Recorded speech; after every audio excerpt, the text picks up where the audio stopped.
Today should be nicknamed Call Story Sunday. We heard Sandy's call to help launch Wits End. We heard Isaiah's reluctant call, so much so that he was burned. Although I don't blame him getting the mission, I'm going to tell you, no one's going to believe you, Isaiah, who wants that call. Then we get Paul.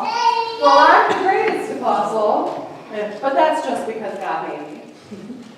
And now we have Simon. Lots of call stories. Jesus tells Simon to put his nets back in the sea after a long day of listening to sermons, after a long night of fishing. Simon is skeptical, but he says to Jesus, "If you say so," and puts those nets back in the water. This is a familiar passage for many of us. It appears in one form or another in all of the Gospels. And this is a story that we think we know pretty well. In most of the Gospels, there is a certain batting order of how things go. Jesus first is baptized, the disciples are called, and then Jesus travels around healing and teaching, creating a scandal until he is eventually executed. Jesus lives again. This is the order of the Gospels as we know it. But the lineup for Luke is a little bit different. Jesus is baptized first, yes, but then Jesus does some healing, including Simon Peter's mother-in-law. And then Jesus calls the disciples. There's a flip-flop between healing and call. In Luke, unlike the other Gospels, the disciples are called only after they have established a friendship with Jesus. The disciples being called happens after the bases are loaded, not the second at-bat. And this is important to keep Luke's timeline in mind, because I think, and hopefully you'll agree with me, that this has the potential to change how we read this familiar story. With any Bible story, it's up to us as the reader to add inflection and tone when we read a conversation. And usually, when I've heard this passage read, the lecturer will say Simon's response to Jesus was some sort of awe or reverence. "If you say so, my Lord, I will put the nets back into the water." Perhaps you've heard this read that way. But Luke doesn't actually give us a tone of voice. And if we're putting this conversation in the context of friendship, I'm going to invite you to enter into some holy imagination with me, if you will. Imagine that you're with your friend, and your friend asks you to do something after you've been doing it all night long. Perhaps Simon's response is not, "If you say so, Lord," but more, "If you say so, Lord." Think of the last time you said to someone you care about, "If you say so." I found myself saying this to my boyfriend a few weeks ago. Now, Kevin loves loose-leaf tea. He's also a rule follower, which is really nice when we play games because he never cheats. But it can get a little tedious when we're making tea. The instructions on the tea packaging say to fill a kettle with 2 cups of water, boil the water, and then pour that water over the tea leaves. And Kevin, God bless him, follows these instructions precisely, holding up the measuring cup, making sure it's exactly 2 cups. I, on the other hand, I'm less exact. One day I was charged with making the tea, and I put just some amount of water in the kettle, didn't measure it first. I figured I'd boil the water first, and then eyeball 2 cups as I pour it over the tea leaves. But I could feel Kevin watching me as I did this. I swear I could almost hear him blinking. It was so quiet in my kitchen. And so I asked him, "What's wrong? Do you want me to measure the water first before I boil it?" I asked. Well, he doesn't want to correct me. He's not that guy.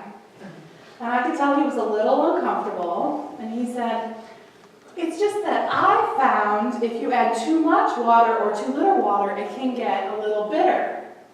And my answer was, "If you say so." And for the record, Kevin would be grateful for any cup of tea I put in front of him. But in relationships, We accommodate the requests of one another from time to time. We say, if you say so, and then follow the request of someone we care about as a way of showing our affection. My palate is not so refined that I can tell how a few ounces of water can change the taste of a glass of tea, but Kevin's apparently is.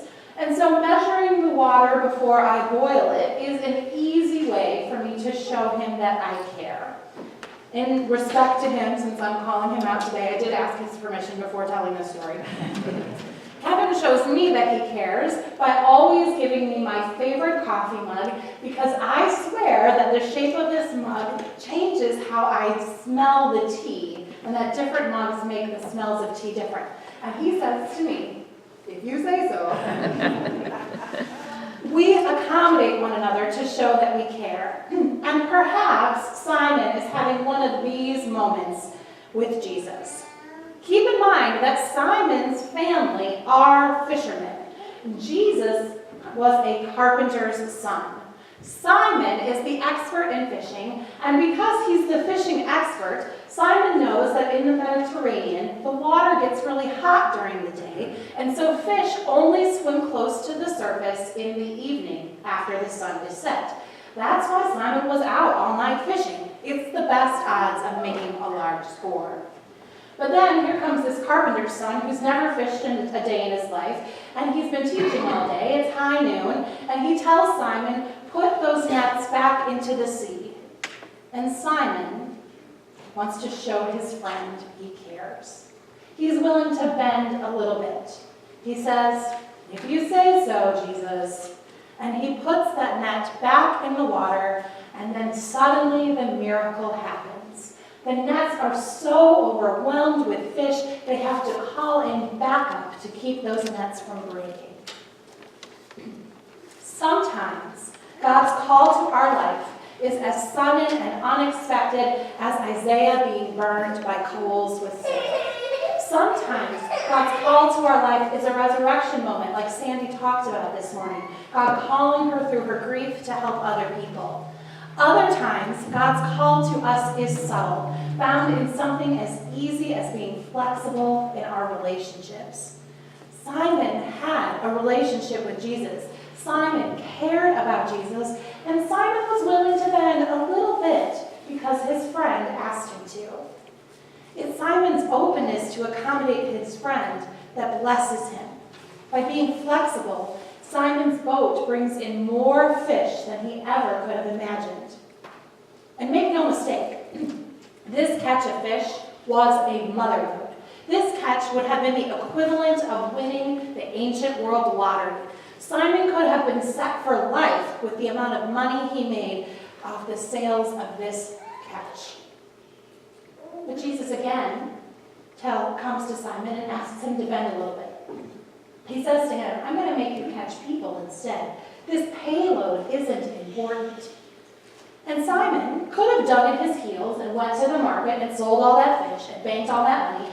And I bet Jesus, as his friend, would have understood why Simon would have wanted that level of security. Jesus knew Simon had a choice. And yet Jesus tells Simon the best is yet to come. I'll make you catch people. And Simon tries one more time. He bends a little bit more. He's a little bit more flexible. And now he becomes the person that the whole church is built off of. He's the rock in which the new Christian church is built. God calls all of us to bend a little. And this is harder for some of us than it is for others, if we're honest. But it costs me nothing to measure the water before I boil it in the kettle to make Kevin's experience of a perfect cup. It costs Kevin nothing to root around my cabinets to find my perfect mug that really does make my tea smell different. It cost Simon nothing to put those nets back in the water one more time to make his friend happy. And yet, from accommodating one simple request, Simon gained so much more than he ever could imagine. God is calling to your life in a variety of ways. Sometimes it's big, And sometimes it's little. Sometimes God's call to you is as simple as saying, if you say so. I want to tell you a few examples of times of people I know who bent a little and whose lives changed. I'll start with myself. 10 years ago, my friend Janessa found out that I was laid off from my library job. I was a children's librarian in my last life. And I was the last hired in my department, so I was the first cut when state fundings were cut. And so my friend Janessa called me, and she said, now I know you've been planning on being a librarian, excuse me, since you were in high school, but there's this little church in Cleveland that needs a secretary for 6 months.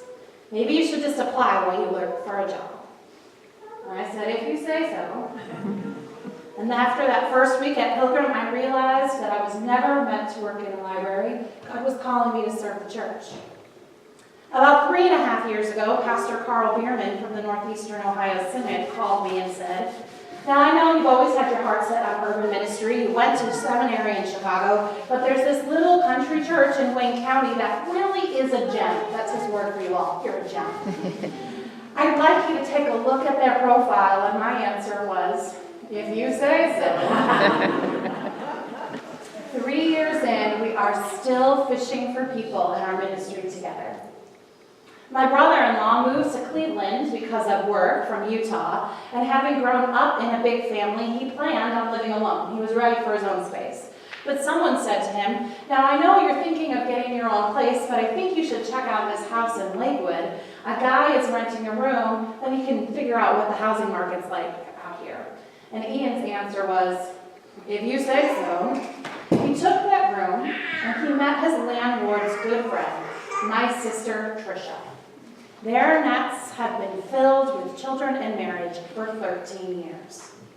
When Sandy Klein was struggling during a challenging season in her family's life, someone told her of a support group up in Cleveland over an hour away. They told her it would help get her through this challenging time.